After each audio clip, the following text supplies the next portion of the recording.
How to change your account password on Patreon. Hello guys, in today's video I'm gonna show you how to change your password on Patreon. First thing, go to patreon.com and log into your account.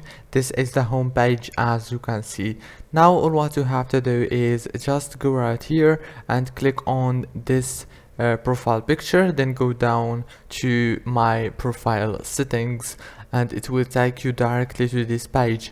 Now click here on account and here you will find the password option. You can change it from here easily and fast.